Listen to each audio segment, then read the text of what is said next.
આપ સૌને મારા નમસ્કાર. આમ અહીંયાથી હમણાં બુલડોઝર ને બધી વાતો થાય એટલે આપણને થોડું લાગે કે ભાઈ ક્યાંક ને ક્યાંક પાછું ઇમોશનલ બી આવતી હોય પાછી. અત્યારે તો રીલનો જમાનો એટલે ફટાફટ આંસુ આવતા હોય ને બધું આવતું હોય એમાં.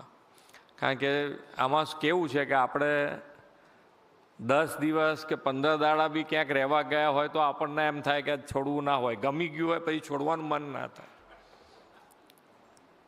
15 દિવસ માટે. તો આ તો બધા કેટલાય વખતથી રહેતા હોય એટલે હવે એમાંથી કેવી રીતે જાય. હું તમને ઉદાહરણ તરીકે આપું તો મારા વિસ્તારની જ આપું એટલે તમને એમ થાય કે ના ખરેખર કેવી રીતે હેરાનગતિ ઊભી થતી હોય અને એને દૂર કરવા માટેની ખરેખર મુશ્કેલી પડતી હોય છે. એવું આપણે કોઈ જેને કહેવાય કે પ્રેજ્યુડાઇઝ મગજથી કોઈ કામ નથી કરતા. એ 110%ની વાત છે કે ભાઈ આમને પાડી જ દે અને આમને આ ના જ પાડો એવું નથી. એની મારા ત્યાં આગળ ઘાટલોડિયામાં તમે કદાચ કોઈકે જોયું હોય તો જે ચાણક્ય બ્રિજ છે એની બાજુમાં એક પ્લોટ 18,000 કેટલાનો છે જતીનભાઈ? 18,000 સ્ક્વેર મીટરનો. એની અંદર એક જણે પોઝેશન લઈને ક્યાં બેઠા હતા. અમે બહુ પ્રયત્ન કર્યો, એવું નથી કે નથી પ્રયત્ન કર્યો, બધો પ્રયત્ન કર્યો પણ ખાલી ના કરે. અહીંયા આગળ અમારા ત્યાં આગળ એક મામલતદાર અને પ્રાંત 2 જણને સોંપ્યું મારા આવ્યા પછી અહીંયા આગળ. તો એ લોકો શોધી લાયા કે એ લોકો પાસે પ્રોપર્ટી 100 કરોડની હતી. બોલો, પોતાની પ્રોપર્ટી 100 કરોડની અને એ ખાલી ના કરે. અને કોર્ટમાં કેસ ચાલે, કોર્ટમાં જલ્દી હલે નહીં. કોર્ટમાં જેવી આ રજૂઆત મૂકી અને બીજે દાડે એને ગ્રાઉન્ડ કરી દીધું અમે. પછી તો કોર્ટે સાંભળે નહીં. પણ પરિસ્થિતિ તમે જુઓ કે કેવી રીતે માનસિકતા બનાવે લોકો. એક ત્યાં આગળ થલતેજમાં જ મારા જ વિસ્તારની વાતો કરું છું. આ બીજા બધાની વાતમાં પાછું એમ થાય કે આ સાચું ખોટું ક્યાં મારા મગજમારી પડું. થલતેજ રેલવે થલતેજ ગામની અંદર એક પ્લોટ છે. ત્યાં સ્ટેશન પહેલું જ બન્યું 4 રસ્તા ઉપર જ. ત્યાં પણ એક જણે આવી રીતે કબજો કર્યો હતો કે જેને પોતાની ઓડી હોય એવા. હવે શું તમારી એમ માનસિકતા કેવી રીતે એમ આમાં તોડીએ કે ના તોડીએ એમ કહો. તોડી જ નાખવું પડે ને એમ. એટલે એક જ ઝાટકે નીકળે કે તોડી જ નાખવું પડે. આવું કે ચાલે. પણ ઘણા બધા બચાવ ને ક્યાં જાતની પ્રોસેસ ને બધું એટલું બધું હોય છે કે ના પૂછો ને વાત. પણ જ્યાં આગળ ક્યાંક આપણને એમ લાગે કે ભાઈ ના વર્ષોથી રહે છે, રેસિડન્સ છે, ત્યાં આગળ આપણે હેરાનગતિ માનસિકતા પણ એવી નથી કે ભાઈ રેસિડન્સ જ્યાં હોય ત્યાં તાત્કાલિક તોડી નાખવું કે ગમે તેમ કરીને એ લોકોને ફેંકી દેવું એવું બી નથી એમ. એની વ્યવસ્થા પણ હમણાં કરી. હમણાં જ્યારે અમારી સમાજની જે વ્યવસ્થા હતી તો એ લોકોને 10,000 રૂપિયામાં પણ આપવા માટેની આખી ફાઇલ ચાલેલી. પ્લોટ કોર્પોરેશનમાંથી 10,000 રૂપિયામાં. આ તો અત્યારે તો ઘણા પૈસા લઈશું આપણે, પણ તો પણ એવી પણ ફાઇલ ચાલેલી હતી. એટલે અમુક વખત એવા નિર્ણયો પણ સારા કર્યા છે કે જેના કારણે લોકોને તકલીફ ના પડે. પણ માનસિકતા તો એક બનવી જોઈએ કે હવે આપણે જે કરીએ છીએ બધા ભેગા મળીને આપણે ગ્લોબલ કોમ્પિટિશનમાં આવ્યા છીએ.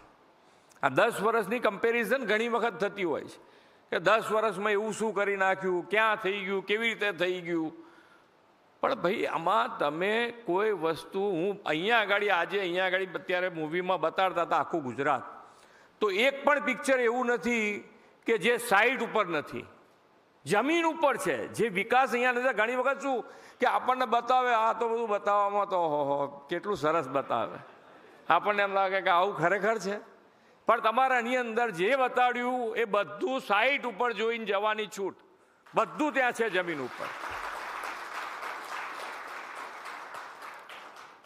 અને એટલે જ આજે માન્ય વડાપ્રધાન શ્રી જે ગુજરાતમાં જે પણ વિચાર્યું એ મોટું વિચાર્યું અને એ જમીન ઉપર ઉતાર્યું ગુજરાતમાં. અને એટલે ડિમાન્ડ ઊભી થઈ કે આ વડાપ્રધાન તરીકે ત્યાં આગળ જોઈએ ભારત. અને ભારતમાં આવ્યા પછી 10 વર્ષમાં તમે જુઓ અહીંયા મેટ્રો બતાડી તો મેટ્રો પહેલાં કેટલા શહેરમાં? 5 શહેરમાં હતી, અત્યારે 22 શહેરમાં છે 10 જ વર્ષમાં. એમ્સ જેવી હોસ્પિટલની સવલત ના ઊભી કરી શકે. એ પણ 7 હતી, આજે 22 છે. અને આ બધી જ વસ્તુ જે પણ આપણે કરીએ છીએ, વિકાસની વાતો આપણે કરીએ, તો વિકાસ માટેનું ફાઇનાન્સ તો જોઈએ કે ના જોઈએ? તો એનો પણ ગ્રોથ તો થયો હશે ને.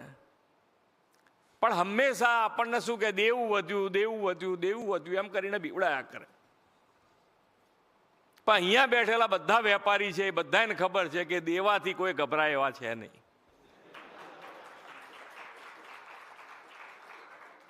એમને ખબર છે કે ભાઈ દેવું જે કરી રહ્યા છે એ કેવી રીતે કરતા હોય કે ભાઈ મારી પાસે પોતાની એસેટ છે, એના પ્રમાણમાં હું જે દેવું કરી રહ્યો છું એ 30% છે કે 50% છે, અને તો જ મારો બિઝનેસ કરી શકીશ.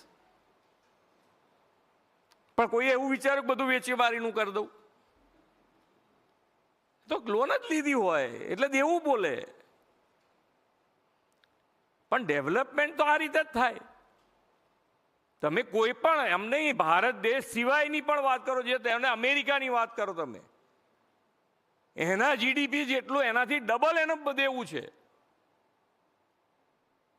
તો આપણે તો ક્યાંય નથી એવું. એટલે ડેવલપમેન્ટ ને ડેવલપમેન્ટની જે માનસિકતા જે છે એ વડાપ્રધાન શ્રીને તમારે એક સેલ્યુટ મારવી જ પડે. એટલી તમે આજનું જે વિચાર છે, હમણાં મારી સાથે એક વખત 2-3 દિવસ પહેલાં જ રવિ શાસ્ત્રીજી આવ્યા હતા ક્રિકેટ. તો કંઈક ત્યાં આગળ એમને મોટેરા સ્ટેડિયમ ઉપર મળવાનું થયું હશે. તો કે તમને આટલો મોટો સ્ટેડિયમ બનાવવાનો કેવી રીતે વિચાર આવ્યો? એમણે પ્રશ્ન કર્યો હશે વડાપ્રધાનશ્રીને. એમના મોડેથી શબ્દ હતો કે આ મોટું સ્ટેડિયમ આપણે બનાવીએ છીએ એવી વાત નથી, આપણે તો ઓલિમ્પિક માટેની તૈયારી કરીએ છીએ.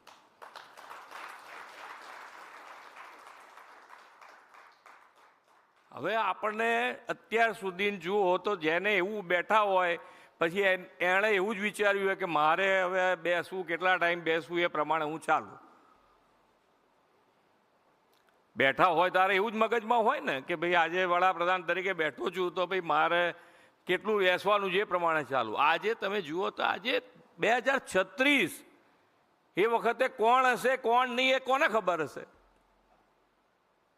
પણ દેશ માટે જે જીવે છે એ કોઈ દાડો આ વિચાર આવો ના કરે કે ભાઈ આજે મારે છે ને કાલ ના હોય તો મારે ક્યાં જોવું.